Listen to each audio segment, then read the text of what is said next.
Nyumba-inĩ ya mĩcemanio ya KICC nĩkuo mũhwa wa mbere wa mĩario ya ũrũmwe yarekereirio nĩ mũtongoria wa ngwatanĩro ya Azimio Raila Amolo Odinga. A dialogue is the way forward out of the crisis that we are having today in our country. We've agreed that we give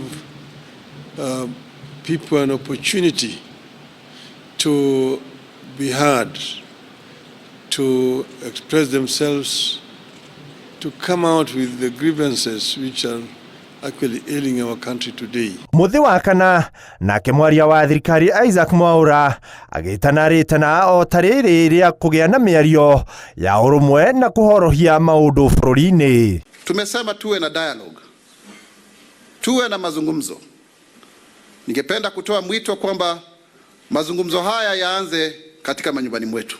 Ndeto ino ikirehe atongoria aya a ngwatanĩro ya Azimio hamwe nĩguo kũgĩa na gĩikaro mũcemanio-inĩ ũrĩa wathararirio nĩ Nyanake, na rĩu arũmĩrĩri a mũtongoria wa kĩama kĩa Wiper makĩmũria kũregana na kĩama na mĩario ĩno. Tuwezi anza mazungumzo ambayo tayari yale ambayo yalikuwa yamefanyika bado hayajatekelezwa. Kwa hivyo hiyo ni kuonyesha kwamba hii ni mchezo wa paka na panya. Kwa hivyo mwanzo tuanze kurekebisha. Ukiangalia NADCO walikuwa wanazungumzia vitu muhimu kama economy. Msimamo wa wana Wiper, msimamo wa His Excellency Dr. Stephen Kalonzo wa Musyoka ni moja.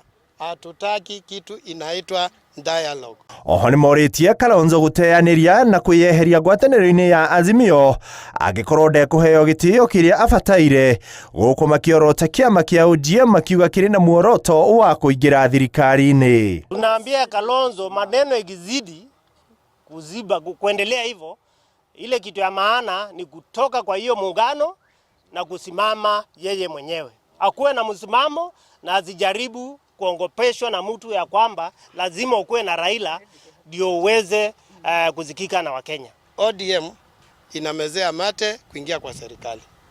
Na hiyo ndio tu the only thing wamefanya, kutuma wale vijana wakuje kufuruga mkutano. Ndeto ĩno yũkĩte thutha wa mĩrũrũngano ya mbeũ njĩthĩ ĩrĩa yatwarĩrĩirie President Ruto gũbuta minister ake, rĩu akĩarĩra gĩtama gĩa gũcagũra angĩ werũ.